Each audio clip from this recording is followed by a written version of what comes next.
คิดว่าอย่างไรเขาเข้ามันล่นง่ายเราเผาแต่โอ้ยมันจะได้เบรกเข้าคักแล้วนะมันนี้เนาะออกห้องใดสุรินทร์มาบ่ให้หูดเลยผิดหีบว่าซั่นให้หูดบ่ได้เข้าที่ว่านี่พี่น้องเข้าเต็มเลยทางแล้วเข้าที่ทางด้านลุ่มเพิ่นหูดเรียบร้อยแล้วแม่นเข้าใกล้ได้แล้วประตูสีหูดนี่ก็บ่ได้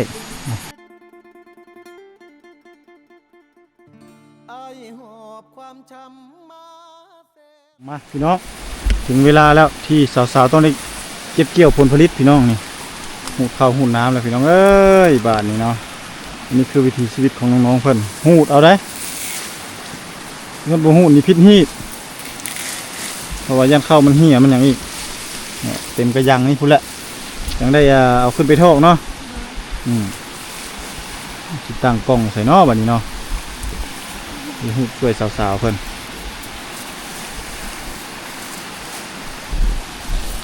หูดไปทางใดนี่ทางนี้ได้บ่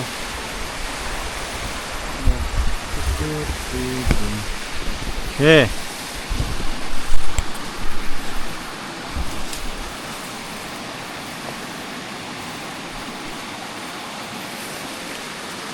นี่นะ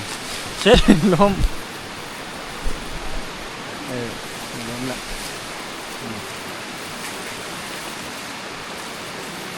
แล้วหูสองเบื้องนี่เนาะ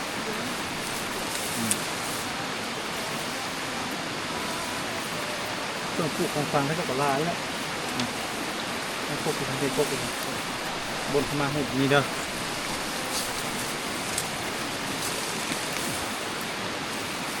ถ้าไปเจ็บมือเนี่ยโบเจ็บเลยพี่น้อยเพราะว่าคิดว่าอย่างไรเขามันล่นง่ายมันเลยโบเจ็บข้าวผู้น้อยง่ายเนาะแต่ว่าถ้าสมมติมันน้ำแห้งๆนี่ก็มันเก่งแห้งนี่ก็หูดบนท่านนี่ก็ล่นหมดเนาะ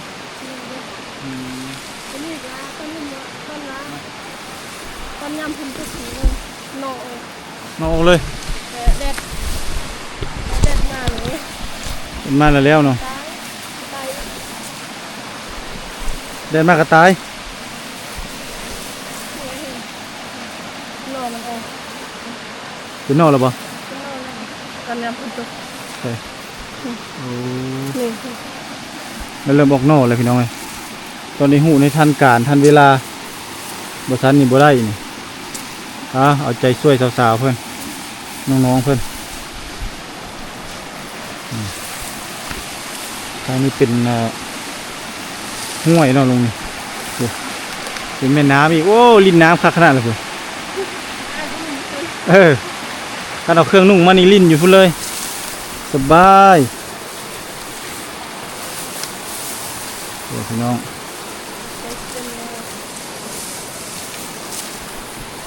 ให้พื้นนี้ละกวงเนาะมัดมันบ่ตัวนี้เป็นพื้นสุดท้ายมีแต่หน้าท่าหน้าแบบนี้เนาะเขาหน้ากับไปตีเนาะตีเถื่อพี่ไก่ตีคือปีกายนี่มันบ่จะได้เห็นวิถีชีวิตน้องเพิ่นคือ9 ปีนี้ทีนี้อยู่ให้ก้อนผูกเพิ่งให้ผูกพี่น้องไว้ให้กวง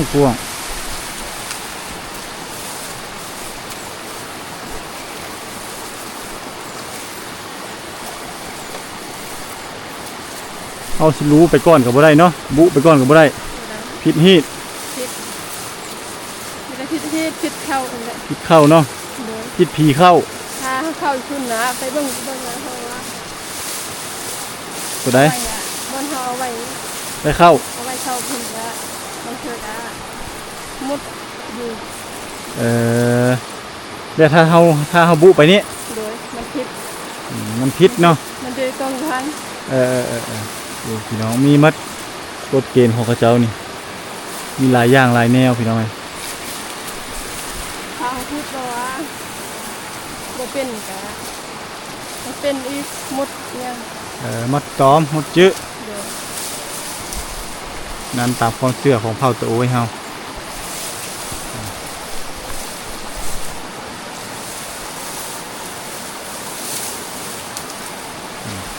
แม่สุรินทร์เอาเข้าล้มนะแม่สุรินทร์เนาะเข้าล้มนี่ยากสุดเวลาเฮาหูเฮาหยัง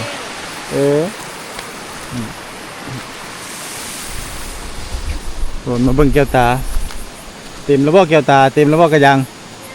ยังบ่ทันเต็มเนาะมื้อเช้าเขาจะหูอยู่ลุ่มพุ่นเลิกขึ้นมาฮอดเทิงแล้วพี่น้องน้องแก้วตาสาวลาวเผาตะโอ้ยมันสิได้เบรกเข้าคักๆแล้วเนาะมื้อนี้เนาะ น้องสาวมันสิได้เบรกเข้าคักๆแหละตี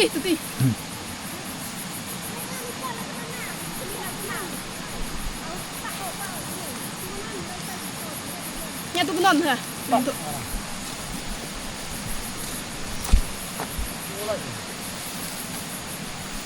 อันไหนไปหูทางพุ่นบ่เอาไว้เขาเอาเข้าไว้ทางพุ่นเป่าอยู่ทางพุ่นบ่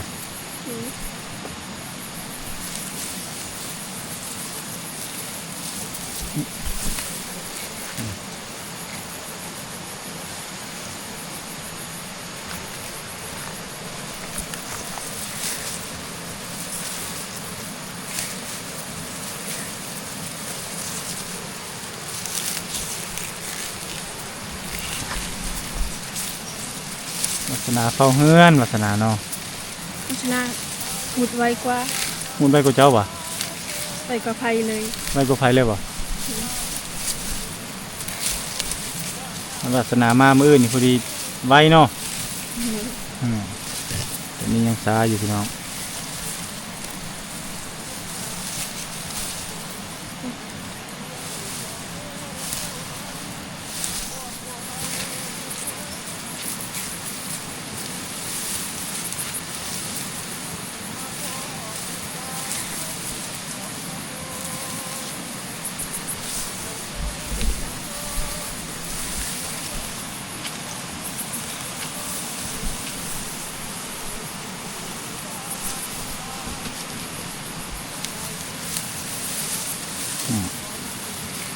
เปิดจิตเต็มกระยังนี่บ่ธรรมดาด้วยเนาะ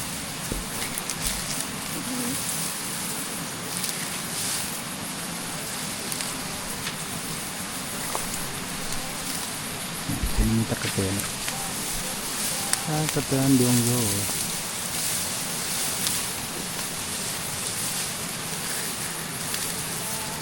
นี่ตัวนี้ไปแล้วตะกะเตนไปแล้วเป็ดดีป่ะแล้วมันจับอยู่ในเข้ามากินไปแล้วตะกะแตนไปแล้วนี่ตะกะแตนไม่ให้จับอีกยังไม่ให้จับจักอย่างเลยบ่ค่อยนี่จับบ่ได้เนาะเข้าก็จับบ่ได้พี่น้องหูช่วยเขาเจ้าบ่ได้เพราะว่ามันเป็นฮีตของเขาเจ้าคนนอกห้ามเก็บห้ามเกี่ยวถ่ายได้พี่น้องอันนี้แสดงถึงความอุดมสมบูรณ์ให้บ่มีอันนั้นพร้อมมีตะกะแตนมีแมงไม้ตอมเข้าเต็มเลยบ้านเฮาสิเก็บเอาพร้อมแมงมันเนาะแมงมันนั่นนี่แสดงถึงความอุดมสมบูรณ์ไปแล้วน้องสาวเพิ่นกำลังหูดเข้าหูดน้ำพี่น้องดุเนาะเจ้ากันเนาะหูดตลอดเนาะไปหูเข้าตลอดเลยจำเป็นเนาะเห็นบ่เบี้ยเฮ็ดงานช่วยขอบช่วยครัวหนังสือบริเฮียนเลยบ่ออกห้องใดออกบ่หรือว่ายังเฮียนอยู่โอ้ออกแล้วอยู่ห้องใดเดี๋ยวนี้ฮะออกห้องใดป.3 บ่โอ้ได้เฮียนแต่ป.3พี่น้องเนาะแล้วก็ได้ออกคิดว่าได้เฮียนจนม.3 ม.4 เนาะบ่ได้แล้วออกมาเฮ็ดเวียกช่วยพ่อช่วยแม่อันนี้น้องเล้งอันนี้เนาะลูกของอำเล้งเพิ่นเป็นว่าลูกของน้าเบ้าของธิดาของสามสาวเพิ่นเนาะจริงๆเขาจะหูดช่วยอยู่ได้นะแต่ว่าหูดบ่ได้เพิ่นว่าแก้วตาเพิ่นว่าห้ามบ่ให้หูดเนาะมีแต่มาถ่ายทอดวิถีชีวิตได้เอาเลยบ่ จงบ่บ่ได้จงติ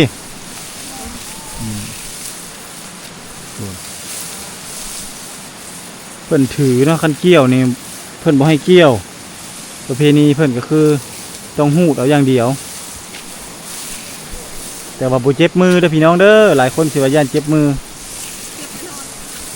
เจ็บกับบ่เจ็บหลายเพราะว่าเข้านี่มันล่นง่ายมันล่นง่ายมันเลยบ่เจ็บ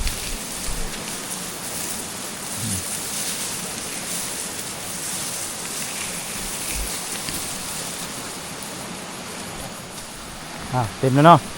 เตรียมไปโทษเลยพี่น้องมัน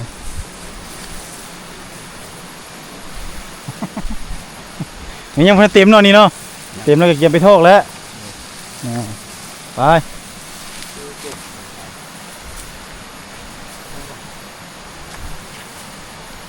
ทางใดบ่อนโทษนี่เครื่องคุณบอโอ้เครื่องอยู่แล้วปุ๊บพี่น้องเราต้องเลาะบ่อนแถวมีเข้าแล้วมันเข้าไปใกล้บ่ได้อันนี้คือจุดที่ทุกคนให้โถกเข้าโถกใส่ตัวใดเป่าเลยบ่ยังบ่เป็นมัน ใส่นี่ก่อนเลยสุรินทร์มาบ่ให้หูดได้ผิดหีบว่าซั่นให้หูดบ่ได้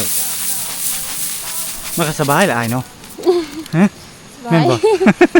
อยู่แต่ถ่ายคลิป แม่นบ่มีแต่ถ่ายคลิปอย่างเดียวเนาะบ่ได้หูดเด้เข้าที่เพิ่นหูดมาไว้นี่เนาะเข้าในป่านี่ในบริเวณนี่ก็คือเบาตุกเข้าใกล้บ่ได้เลยเด้อนี่จนกว่าเพิ่นจะหูดแล้วเนาะแต่ว่าเข้าที่ว่านี่พี่น้องเข้าเต็มเลยทางนี้แล้วเข้าที่ทางด้านลุ่มเพิ่นหูดเรียบร้อยแล้วแม่นเข้าใกล้ได้แล้วประตูสิหูดนี่ก็บ่ได้พินฮีดเพิ่นเพราะว่าย่านเข้าบ่เป็นบ่อีหยังต่างๆนั่นแหละตามความเชื่อของเพิ่นตามความเชื่อถือเราก็ต้องเข้าใจเด้เนาะ เอากับโบเตะตรงหีดเพิ่นหีดของไผ่ของมันพี่น้องเราต้องเชื่อมั่นในประเพณีของเขาเจ้าคือค่อยนี่ผู้มาใหม่นี่พูดบ่ได้เนาะบ่ได้เนาะพูดก็พูด2 มื้อ 2 มื้อจังได้เนาะคันบ่ฮู้แล้วบ่ฮู้เลยอันนั้นคือหีดเนาะเอาโอเคพี่น้องเราต้องเข้าใจเนาะจับบ่ายบ่ได้ว่าซั่นซะเข้าใกล้บ่ได้เลยเนาะรู้ไปนี่บ่ได้เลยแม่นบ่ผิดหีดพี่น้องเอาโอเคเนาะเขาก็ถ่ายวิถีชีวิตเพิ่นเอาสบายแล้วข่อยนี่นะเนาะ เป็นตาไปถ่ายคลิปอยู่แบบนี้เนาะบัดประเภทนี้ทางอื่นนี่บอกว่าคันรู้เข้าไปเลยนี่บ่ได้แต่หูดช่วยแล้วได้ทางอื่นได้ทางเผาตรีทางเสปูดได้ทางตะโอ้ยนี่บ่ได้เนาะโอ้สบายเอ้ยนั่นนะเจ้ หมู่ไปหูดนี่คักแล้วเนาะยันว่าบ่มีชีวิตตัวอื่นบ่ได้เข้ายันปีหน้าแล้วเข้าบ่เป็นเนาะปีหน้าปีนี้ยันเข้าบ่เป็นมากพี่น้องเอาเพิ่นบ่ให้ฮู้ก็บ่เป็นหยังเนาะเขาเบิ่งวิถีชีวิตเพิ่นเอาได้บ่หลายได้แต่ได้บ่หลายเนาะอันนี้ตามความเชื่อเฮาต้องบ่เชื่ออย่าลบหลู่เนาะมันเรื่องความเชื่อนี่แตกต่างกันเลยเนาะอำเล็งเนาะนี่พอเล็งเพิ่นก็มาเฮ็ดเวียกช่วยเอาแห้งกันพี่น้องเอ้ยยาม3 เช้ายามพอเล็งเฮ็ดมัน3 เช้าก็ไปช่วยเนาะบัดนี้ยาม3 เช้าฮูดเข้าพอเล็งก็มาช่วยอันนี้เขาเอิ้นว่าคนฮักเพลงพี่น้องฮักเพลงครอบครัวเนาะส่วนหลายนี่ให้แต่เมียไปฮูดเข้าไปเฮ็ดเวียกหนักบ่ได้เด้เนาะต้องผัวพร้อมเมียเพียงเพิ่นว่าเมียก็บ่สบายเมียบ่สบายบ่สมพรเนาะเพิ่นจึงได้มาฮูดเข้าเนาะฮูดเข้าช่วยเป็นกระเพาะบ่ชื่อน้ำยาอยู่เอามาแต่กระโพนโอ้เป็นกระเพาะบ่โดนตลอดเลยเนาะบ่สบายก็3 ล้านแหละยังบ่ดีขึ้นอยู่ยังบ่ดี3 ล้านแล้วก็พวกบ่นั่นนะของค่อยเนี่ยก็ซื้อหากไม้มันเป็นหากไม้ต้มกินได้แต่ค่อยบ่ได้กินเลยของค่อยนั่น ซื้อมาปะอยู่นั่นแหละ ซื้อมาไว้ว่าจะเอาไปให้แม่ตัวเองก็บ่ทันได้อันนั้นเลยบ่ทันได้เอาเลยบ่ทันได้ฝาก ได้เต็มแล้วแก้วตาโอ้เต็มพะยังแล้วเนาะพี่น้องพี่น้องเพื่อสิได้จองกระบุงสร้างกระบุงแก้วตาเต็มแล้วไปทอกบ่ไปบ้านแก้วตาก็เต็มแล้วเกียมไปทอกพี่น้องหูแต่เช้าบ่ได้นี่แหละเพื่อสิเต็มไม่ของง่ายเนาะเข้าทุกเม็ดมีคุณค่าสำหรับน้องๆเสมอ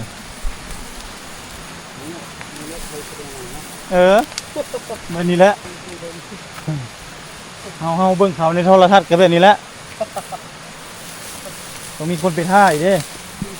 ต้องมีคนอยู่เบื้องหลังการถ่ายทำค่อยเด้อแก้วตาเด้อตลาดล้มเลยตลาดล้มเข้าเหี้ยแล้วโอ้บ่ได้เด้มา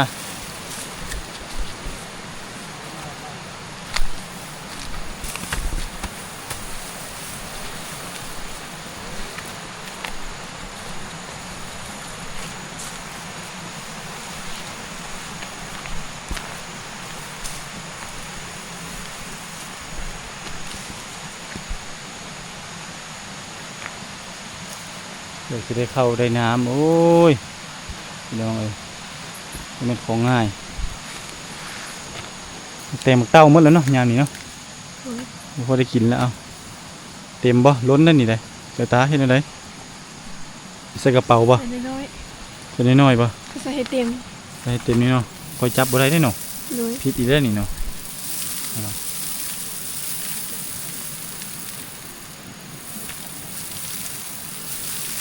กวดเต็มเฮ็ดจังได้บาดนี้ฮะ เฮ้ยอย่าตุกชอบอ่ะ เนี่ยตู้กระสอบเลยบาดนี้เต็มตัวนั้นล่ะอันนี้ก็คือแบบอันนั้นบ่หลักการแม่นบ่ เลย โอ้มาทำบิดก็คือใส่กระพาซะก่อน เลย ให้มันเต็มให้มันล้นเนาะให้มันได้เข้าได้ดีนั้นตามความเชื่อพี่น้องตัวนี้คือความเชื่อของพระเจ้าโอเคตั้งได้บนเพิ่นปักหลักนี่ก็คือเป็นบนไว้เข้าไว้น้ำของเพิ่นให้ใส่กระพาใส่กระอย่างนี้ก่อนอันนี้เขาเอิ้นว่ากระพาบ่ ผู้คอยเอิญมากระดอน กระนอน น้อย กระนอนเนาะเอาไปนี่เอามาตั้งอยู่พี่ก้อนบนสูงพี่ก้อนเพื่อให้ได้เข้าได้น้ำนะเพื่อจะได้กินข้าวพระเจ้านับถือบูชาเข้าน้ำซ้ำปลาหิดของพระเจ้าบ่แม่นของง่ายเด้อพี่น้องเด้อเพื่อสิเบกเข้าองค์เข้ามาฮอดเฮือนฮอดสร้างก็บ่แม่นของง่ายเด้น เพื่อสิแล้วเนี่ยอันนี้หากันทางด้านลุ่มน้อยเดียวเนาะพี่น้องน้อยเดียวซื้อเหาะเทิงพี่ได้เด้เนี่ย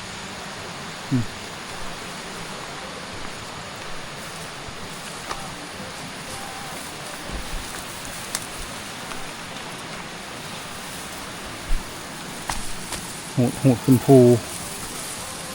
คันพลาดนี่ล้มนี่เจ็บเลยโอ้มันมีแต่เครื่องมักทั่วนะเครื่องมักทั่วเต็มเลยก็จะกินมักเตงก็บ่เห็นจังมากกินบ่ได้บ่แล้วเนาะกินบ่ได้แม่นบ่ได้บ่คิดว่ามักเตงจะกินบ่ได้อีก หูเข้าเมื่อมันจะกินได้เพราะแห้งแล้วเนาะ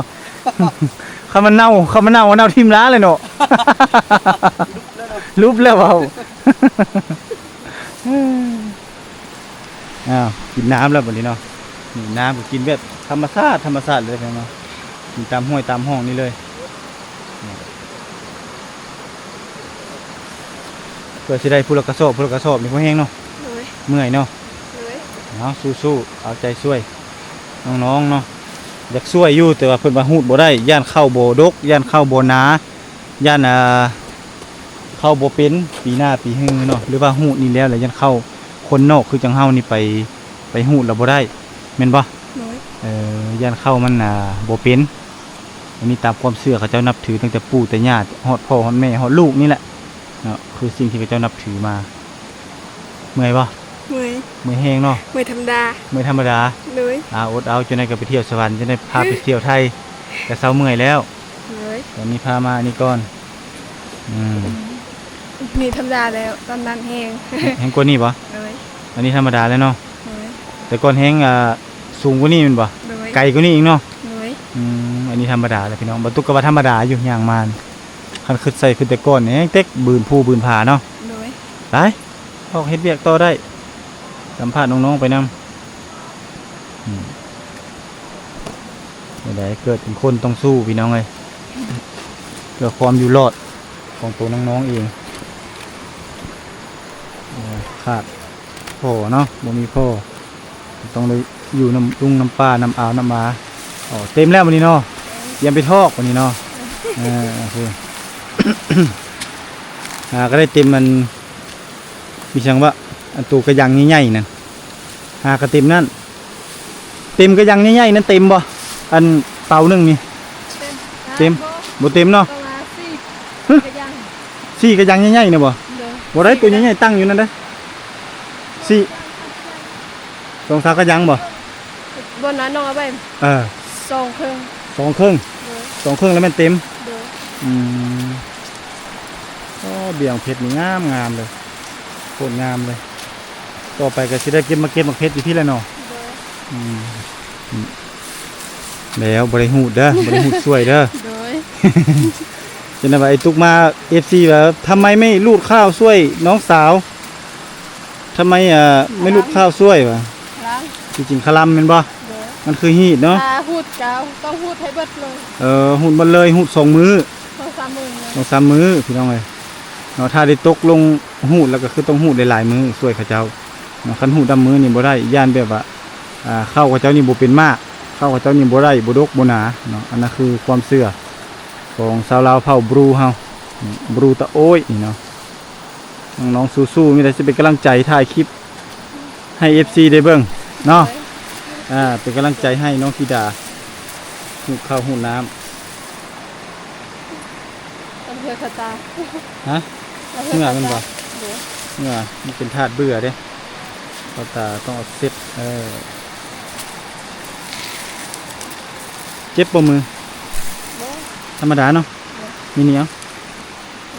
บ่ฮู้แล้วบัดนี้ อาลำได้เพิ่นว่านะหูมีได้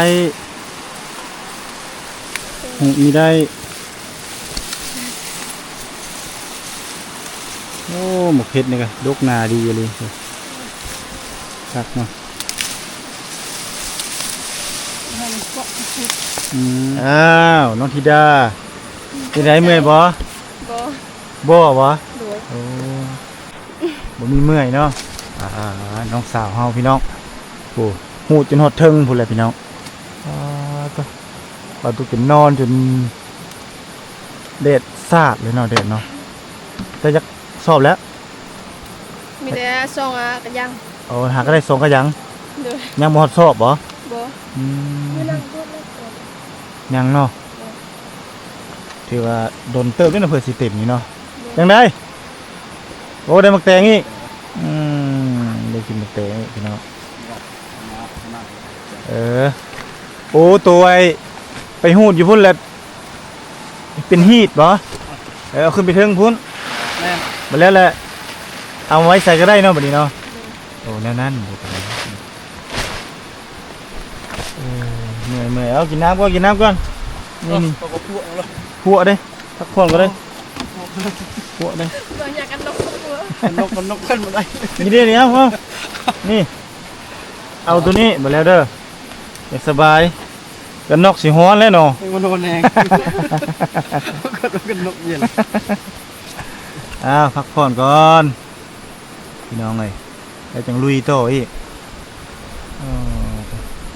เพื่อสิได้พูดละกระสอบนี่หลายเติบเนาะ โดย ธิดาเนาะโปรโตให้ FC ได้เห็นเนาะเดี๋ยวก็สิได้พูดละกระสอบเพื่อสิได้เข้าเมื่ออยู่มากินอันนี้ยังบ่ทันได้2กระสอบใช่มั้ยบ่ บ่ได้ ยังเนาะ โดย เป็นเฮามาสวยบ่หรือว่าแนวใด ซาเฮาฮูดเอง สายน้ำหูดเนาะ โดย มือเละกันนี่แหละเนาะ เมื่อยยังไม่เมื่อยอยู่พี่น้องก็เลยหุบซาไปทางใดล่ะอันแก้วตาทางพุ่นบ่ทางเทิงบ่เนาะใกล้ๆนี่บ่ คุณ เป้าบัดหูเทิงมึงเต็กเพื่อสิเอาลงมาฮอดพี่เนาะ โดย แม่นบ่ เอาไปกระสอบอยู่หั่นเลย ไว้อยู่เทิงพุ่นเลย โดย แล้วจึงเวกลงมาโอ้นี่พี่น้องเอ้ยผู้ให้ธิดายังอีกหลายเติบเนาะอันนี้หากับมือเลขแม่นบ่ มื้อแรก มือเลขแหกหมานเนาะ หายใจฮืดแบบนี้เนาะให้ฟ้านี่เขาเจ้าฮู้แล้วบ่ ยัง ยังบ่ โดย อันนี้ให้ไผเนี่ย ให้อำเพชร โอ้ให้อำเพชรอยู่ทางพี่ โดย ให้เจ้าอยู่ทางนี้ โดย อืมสู้ๆเด้อน้องสาวเด้อ โดยเข้าใจอะไร บ่ได้เซตหาวาสนาเนาะเขามาใส่ไฟแล้วหรอบ่เมื่อนี้ก็ลุ้นไฟว่ามาบ่หรือว่าบ่มา มื้อนี้เคยได้ นี่เคยได้บ่ โดย มันเถื่อมาเนาะคันบ่มานี่พอแห้งอีแม่นบ่ บ่ได้อาบน้ำอาบในเนาะมีน้ำอาบบ่มีน้ำกินบ่มีน้ำใช้บ่มีน้ำห้องน้ำบ่มีทุกอย่างเลย พี่น้องจำเป็นเด้จำเป็นได้สู้ต่อพี่น้อง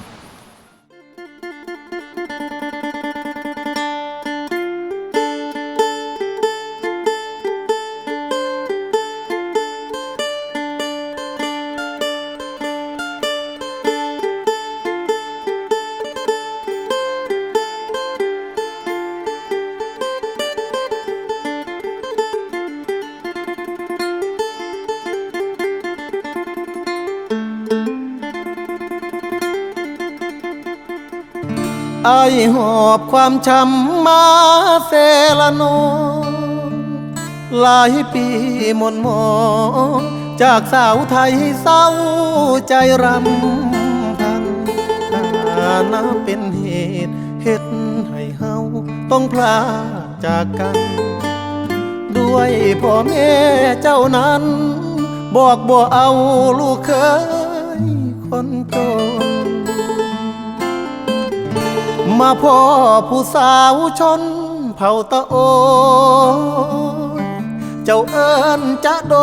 ยง่อยเด้อชื่นใจเหลือล้น เธอชื่อธิดาสาวชนเผ่าตะโอยหน้ามนหอยยิ้มจิ้ม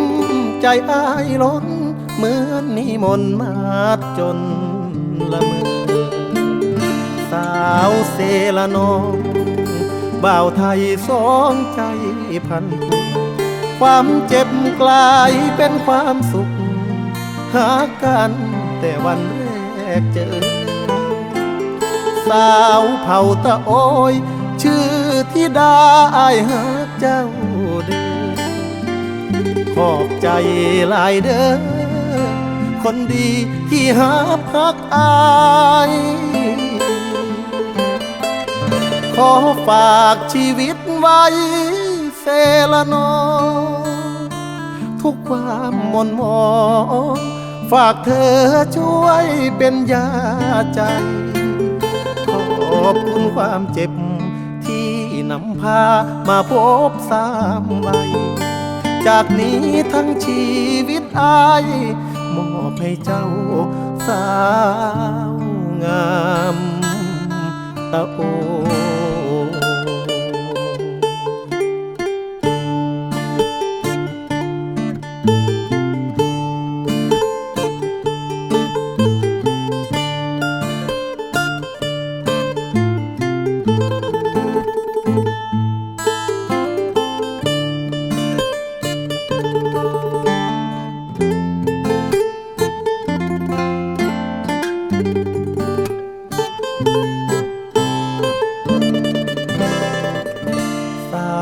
เซละนอง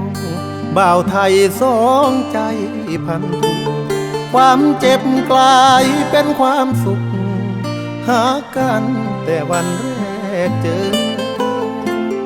สาวเผ่าตะโอยชื่อธิดาอายหาเจ้าเด้อขอบใจหลายเด้อคนดีที่หาพักอายขอฝากชีวิตไว้เซละนองทุกความหม่นหมองฝากเธอช่วยเป็นยาใจขอบคุณความเจ็บที่นำพามาพบสามใบ จากนี้ทั้งชีวิตอายมอบให้เจ้าสาวงาม